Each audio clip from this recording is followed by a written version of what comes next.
That's a lie. They didn't need me. I needed them. Hello everyone and welcome to Action RPG. I'm your host Aaron, and for today's video we're headed to the world of Last Epoch. EHG, the studio behind LE, is dropping Season 3 Beneath Ancient Skies on August 21st. And today we were streaming Last Epoch for over 4 hours, and during the stream I was coming up with a list of our Season 3 wish list. Now when we're talking about wish lists, these are realistic things or additions that could come to Last Epoch for Season 3. So like we already know the only new skill we're getting is a Lich skill. So people were throwing out like new classes and all this crazy stuff. Like that is not going to be in this video. So again, these are realistic changes that we hope happen for Season 3. And this list, it literally has like hundreds of things on it. So I just picked out some of my favorites. So just know this isn't all of what I want. Starting now, as a huge Necromancer fan, I am most excited for Season 3 is that we are getting an updated passive tree. If you didn't hear that, that's been confirmed. New passive tree for Necromancer. And what it is missing right now is what we call threshold nodes.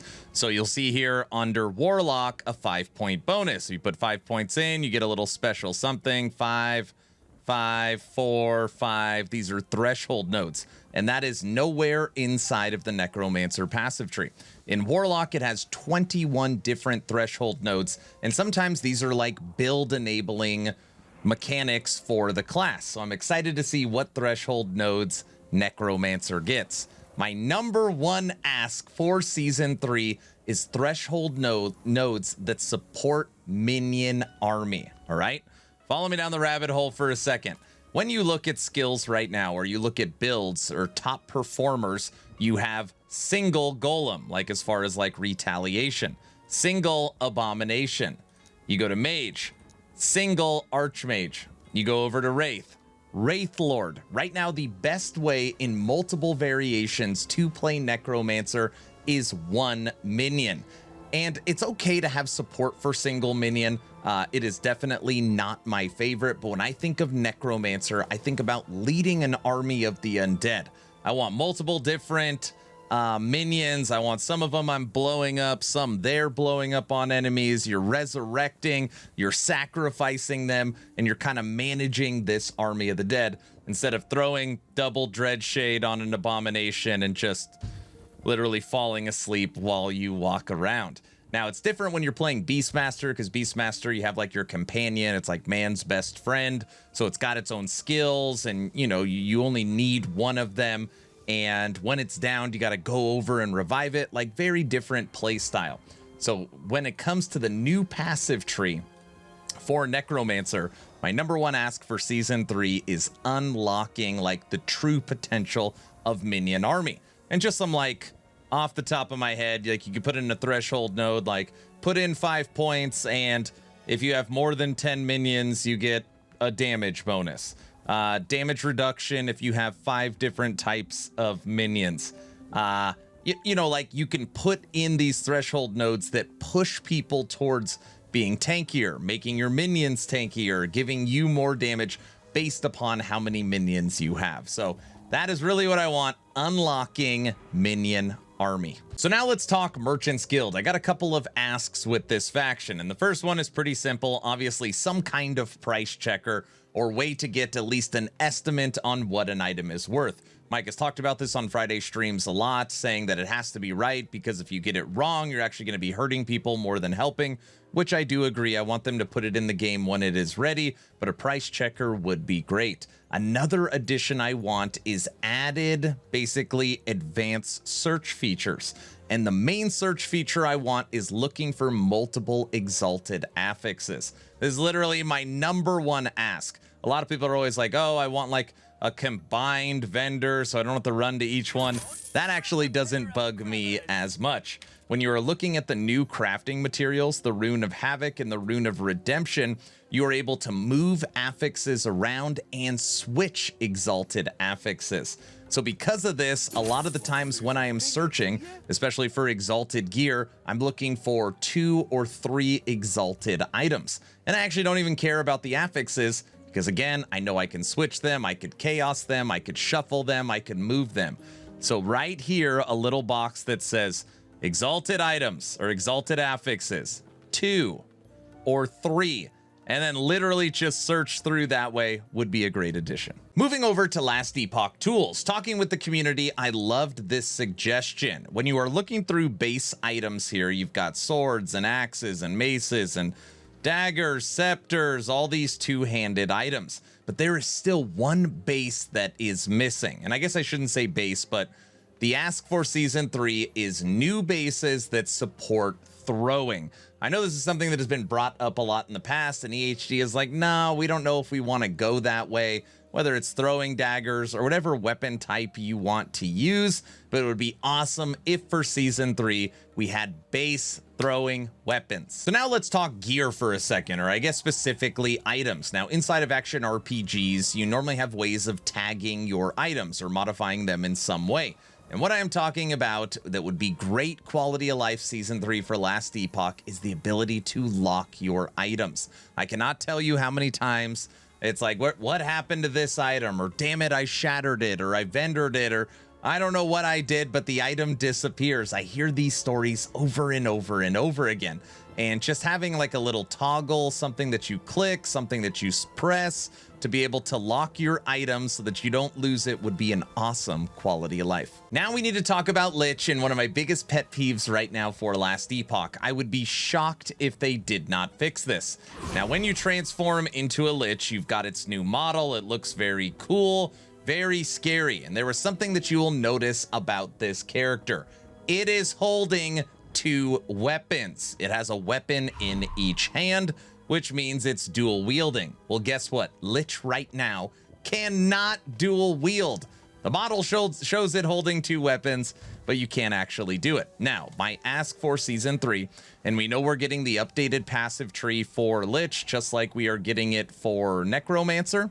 And what they do for Spellblade inside of Mage is there's a little passive node up here at the top, past the chain, that if you take it, it unlocks dual wielding for Spellblade. They should do the exact same thing, just copy it. You don't need to do anything fancy so that it unlocks dual wielding for the Lich. This is a must-have. So now let's talk idols. And I'm probably not going to say what you think I'm going to say because a lot of people want deterministic crafting when it comes to their idols. It drives them crazy trying to find the right ones. And that's like a separate conversation. What someone brought up today is different idol shapes. And I think this is a fantastic idea for meta shifting and a lot of different fun builds that could come from it.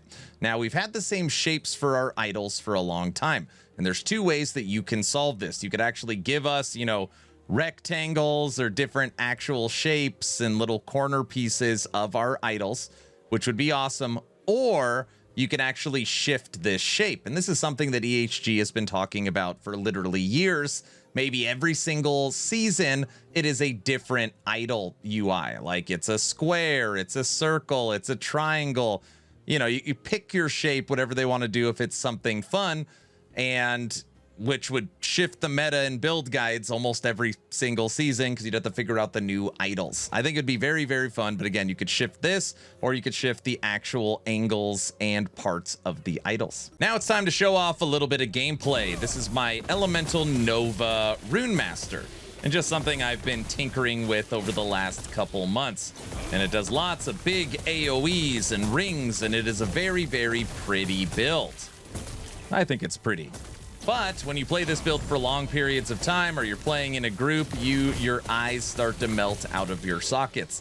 And because of that, the next thing that I recommend for Season 3, or I'd love to see, is a VFX slider, just a way to turn down all the abilities. When you are playing in a party, especially if it's multiple minion groups, or you're playing something like Meteor, something crazy, your eyes start to hurt after long sessions, and it would just be great to be able to tone down those visuals. Lots of action RPGs do it, and I would love to see it in Last Epoch. So now let's talk about everybody's favorite green item, and of course I am talking about sets. Now when you're looking at these sets for Season 2, they did change some of them. Obviously they gave us the build your own set, which is a very, very awesome mechanic in the game. I use sets on multiple builds and I love it. The problem is the sets are just super old, and I know they changed some and updated some, but sets need an overall buff for sure.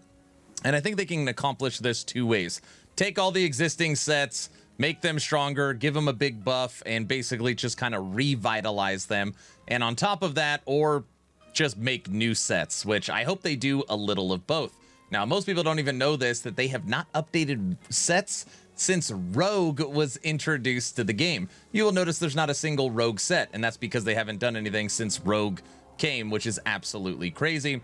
So anyways, take all the existing items and buff them and make sets exciting and give us a few new sets for Season 3. The last thing I want to talk about for this video, and it drives me absolutely crazy because I got to deal with this literally almost every day when I'm streaming Last Epoch, is of course snapshotting. And EHG has the perfect opportunity at the perfect time to fix this. Beastmaster still doesn't have its up-to-date passive tree, so you can literally fix snapshotting by giving threshold nodes to kind of give that power back to Beastmaster, where you see lots and lots of snapshotting. Also, with the update to Necromancer and its passive tree, you can give that power back through the threshold nodes. Now, senior developer, co-founder of EHG, Mike, has been asked about snapshotting over and over again because it has kind of been brought into the meta for Season 2, and he has been very clear that it is not a bannable offense, but they do not like it. It is not their intended. They're doing everything in their power to get rid of it, and you should not do it. Believe it or not, it is not intended for you to be able to use 2 sets of gear. And EHG is working in the background tirelessly to dump snapshotting. And I just have fingers crossed that they absolutely get rid of it and then give us that power back through the passive tree. I would absolutely love that. All right, that is the video. That's my list of things that I would like to see for Season 3. And again, this list is like a mile long, so please don't think this is everything that I want.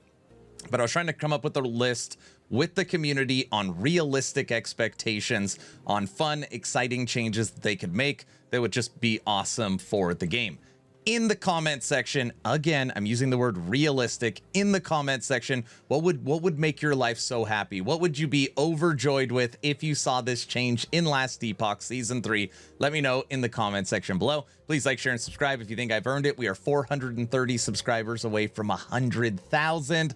I'm just blown away by the support by this awesome community, so thank you, thank you. Check out my new website, actionrpg.com. We have Path of Exile 2 coming online. We've got Last Epoch, we've got Diablo, we got a team section, we have an event calendar, we got news, tips and tricks, leveling guide. We're signing multiple writers. The website continues to evolve, and we're doing a big push right now for optimization and just making it snappier and better. Every 10 days, we get a new updated push to the website. It's still in its beta alpha phase, but it's completely unmonetized. We just need people to push buttons to give us some data. So check out actionrpg.com. I'm done. Hopefully you were entertained or at least learned something. Aaron, out.